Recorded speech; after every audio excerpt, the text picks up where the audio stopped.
Kalau ibu bapak petani yang terhormat di seluruh Indonesia ini tahu kualitas kangkung Lombok, ya, ini adalah kualitas terbaik dari kangkung Lombok.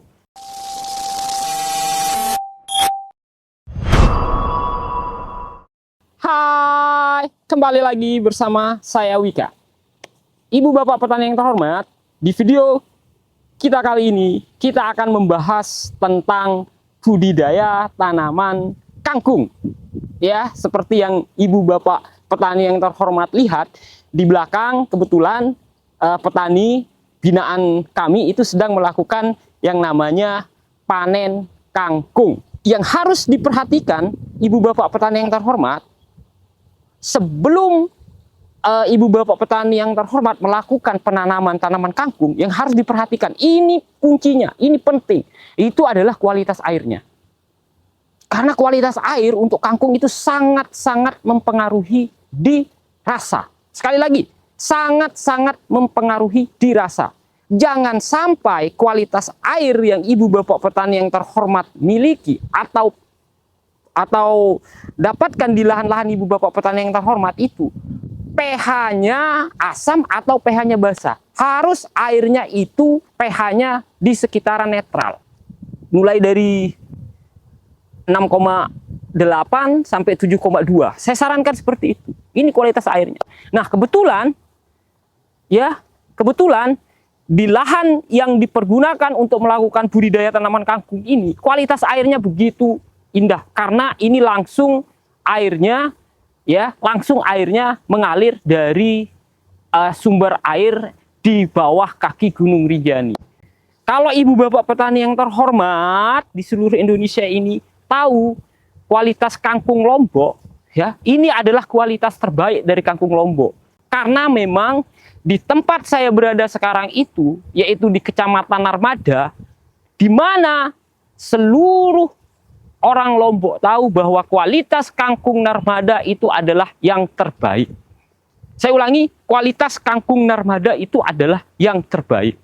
Nah, sekarang airnya sudah tadi, ya tentunya prosesnya itu adalah mirip sekali dengan tanaman-tanaman akuatik lain. Cara memperlakukan benihnya atau seed treatmentnya, terus cara proses transplantingnya, dan lain sebagainya. Itu mirip dengan tanaman-tanaman akuatik lainnya. Karena kangkung itu termasuk salah satu tanaman-tanaman akuatik. Akuatik yang kita maksud di sini karena dia punya rongga, ya rongga, tentu harus membutuhkan banyak air. Khusus kangkung yang saya bahas sekarang ini, bukan kangkung darat. Karena beda, ada kangkung darat yang biasa dicabut, ditanam pakai bedengan di tanah-tanah itu. Kalau ini adalah kangkung yang memang sifatnya akuatik, air. Nah, ini seperti ini. Nah, di mana kita ketahui kangkung Lombok itu rasanya nikmat, gurih, enak, dan lain sebagainya. Itu tergantung sekali lagi sama kualitas air. Itu yang pertama sudah saya sebutkan tadi. Yang kedua, tentu nutrisi. Nutrisi yang saya maksud di sini, ya, itu selalu mereka menggunakan NPK, N-nya itu dalam dua bentuk, amonium sama nitrat, ya, sama ada tambahan unsur makro sekunder sama unsur mikro di sini. Mereka selalu menambahkan, ya, unsur makro sekunder yang saya maksud di situ adalah kalsium dan magnesium sama sulfur. Kalsium, magnesium sama sulfur. Mereka selalu memberikan. Itu kuncinya kangkung Lombok. Saya bedah di sini kunci enaknya kangkung Lombok, ya. Saya bedah di sini.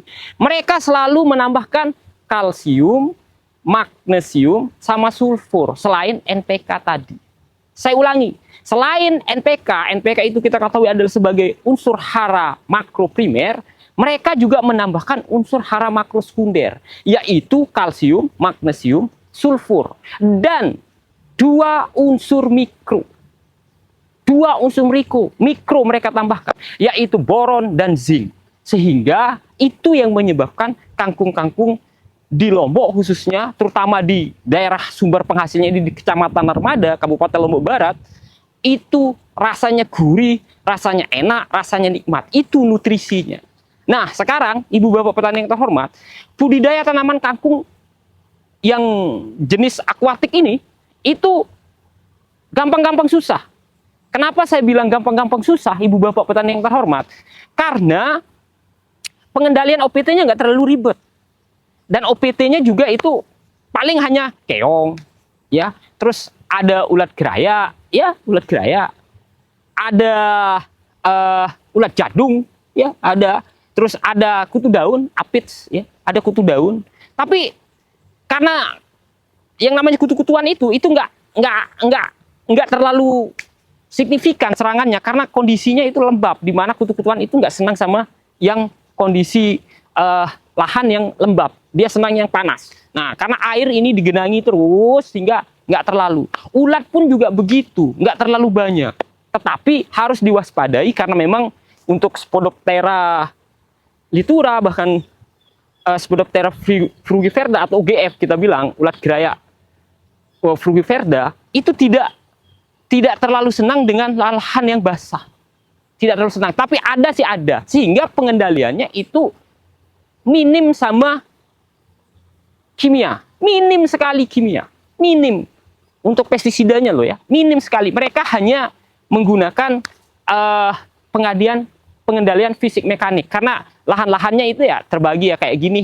Ini luasannya 3 are. Ini luasannya 3 are. Mereka setiap seminggu rutin itu melakukan pengamatan, pemantauan secara rutin. Hanya untuk mencari ulat, mencari keong, dan lain sebagainya. Penyakitnya, kalau penyakitnya itu hanya 2, Ibu Bapak petani yang terhormat.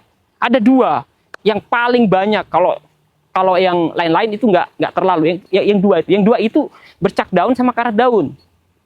Bercak daun sama karat daun. Itu saja.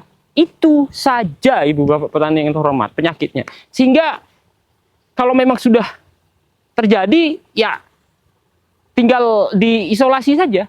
Tinggal diisolasi saja. Karena sekali lagi, penggunaan pestisida kimia untuk tanaman-tanaman budidaya kangkung, terutama kangkung Lombok di sentralnya itu di Kecamatan Narmada yang kualitasnya paling bagus. Jadi ada 2 kecamatan, saya kasih tahu.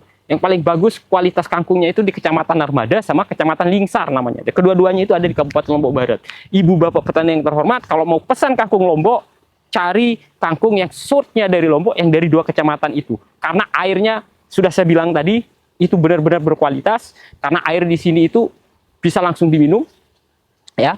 Airnya sangat-sangat berkualitas.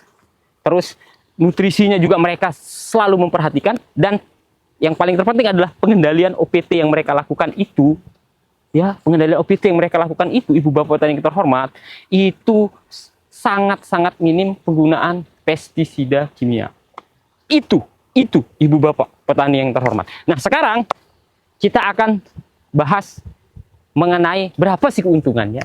Nah, ini kalau sudah ngomong masalah cuan, ini Ibu Bapak petani yang terhormat agak tertarik, apalagi yang ibu-ibu petani yang terhormat, ya. Jadi kalau sudah ngomong cuan, nah, untuk luasan 3 are ini saja, ya, untuk luasan 3 are itu, Ibu Bapak petani yang terhormat, biasanya sekali panen, ya, sekali panen, karena sekali panen itu paling lama dari penanaman itu 1 bulan, bahkan bisa kurang, karena bisa 28, ya, 6 sampai 28 hari itu sudah bisa panen setelah tanam.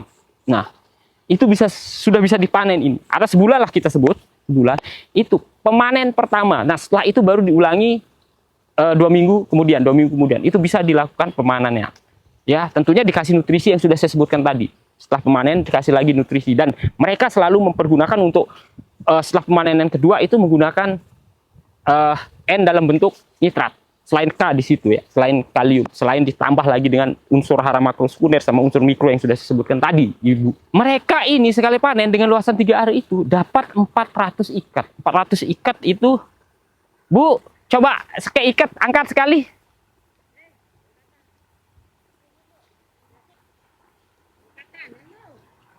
Nah, itu dong. Mau dianu. Nah, ikatannya itu sebesar seperti itu. Jadi ikatannya sebesar seperti itu. Itu harganya 1.000 per ikat. Nah, dengan luasan 3 are, mereka bisa dapat 400 sampai 500 ikat. Ya, tergantung dari banyaknya yang mereka panen. Tapi rata-rata di sekitaran itu. Rata-rata di sekitaran itu. Tergantung dari performance tentunya. Performance. Karena ini performanya bagus. Tadi informasi dari ya ibu petani saya yang terhormat, informasinya bahwa ini paling banyak ini bisa dapat sampai 450 sampai 470 ikat untuk yang luasan 3 are itu. Panen pertama itu mereka bisa save. Nah, panen kedua biasanya itu meningkat dia produksinya, meningkat 2 kali. Yang semula di panen pertama mereka hanya dapat 400 ikat, 400 ya seperti inilah 450 ikat, pasti akan di panen kedua akan meningkat 2 kalinya. Berarti ada 900 ikat. Sehingga ibu bapak petani yang terhormat, dalam sebulan ya, dalam sebulan mereka itu bisa dapat 1.300.000 sampai 1.500.000. Sekali lagi saya ulangi, dalam sebulan dengan luasan 3 are seperti ini, seperti yang dilakukan sama ibu petani saya, dalam sebulan mereka bisa mendapatkan cuan itu 1.300.000 sampai 1.500.000 rupiah. Dalam sebulan mereka bisa mendapatkan 1.300.000 sampai dengan 1.500.000 rupiah. Itu ibu bapak petani yang terhormat, silahkan kalau berminat untuk budidaya tanaman kangkung, silahkan lakukan itu, tapi ingat hal-hal yang sudah saya jelaskan tadi. Demikian untuk video kita kali ini, saya akhiri. Saya Wika undur diri, sampai jumpa di video selanjutnya.